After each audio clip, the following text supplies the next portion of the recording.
I finally told my mom we were going into Wendy's, and this particular Wendy's had double doors. And she went to open the door, and I slammed it shut. I slammed it with my hand, and she was like, "What's wrong with you, girl?"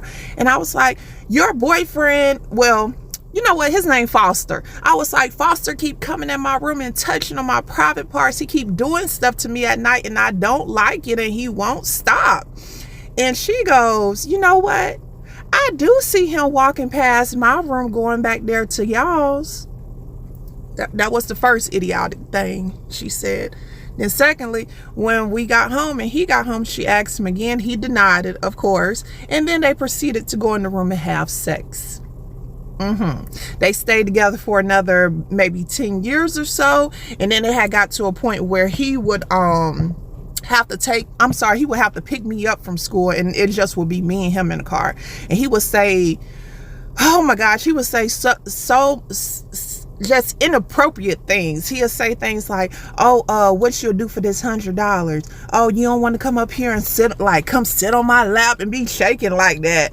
Like, it just was so weird and so creepy. Like, I kid you not, I used to think about like just opening up the door and jumping out the window, just because it was like nobody cares. So it made no point for me to try to go tell anybody, because it was obvious nobody cared.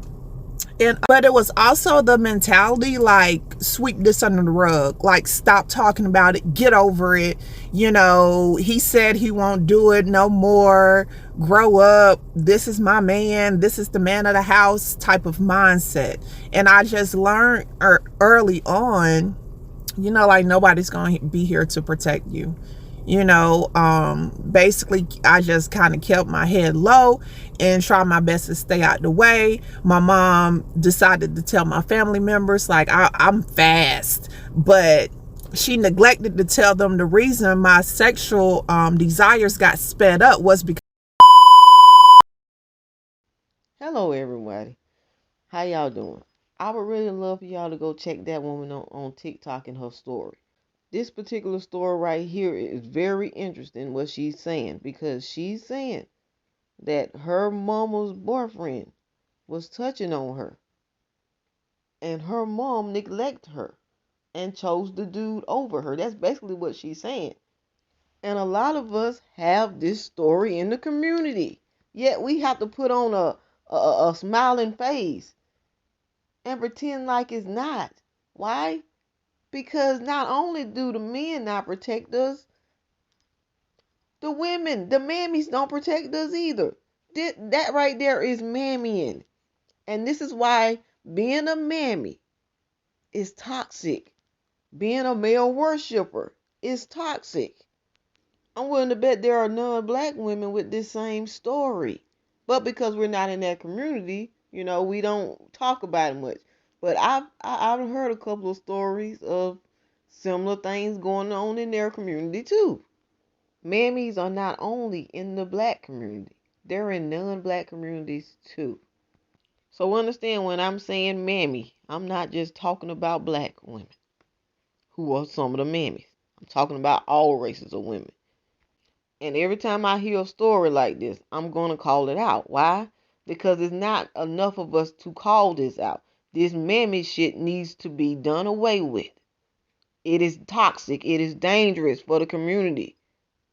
Women grow up going through that, and then when they become adults, it starts all type of other problems, because you live with that. You live with those memories. Those memories never leave you. And a lot of us in the black community are taught that if we go get therapy for it, that we're broken and something wrong with us. So we got to put up the pride, have the pride thing, and try to hold it on the inside. And it's hurting us. It's harming us. If you don't learn from the past, you are doomed to repeat it.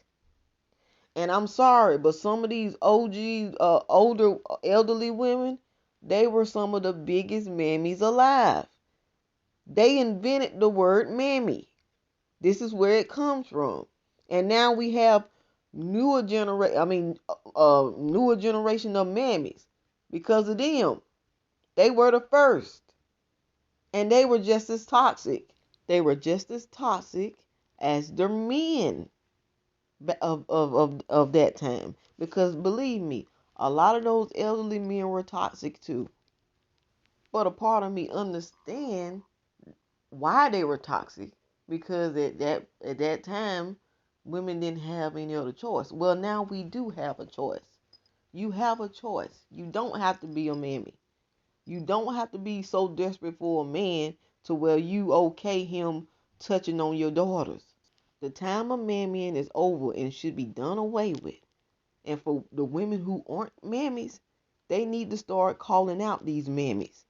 We need to shame them right on out of our communities. Let them have their own community. And they can be just as toxic as they want to be in their own communities.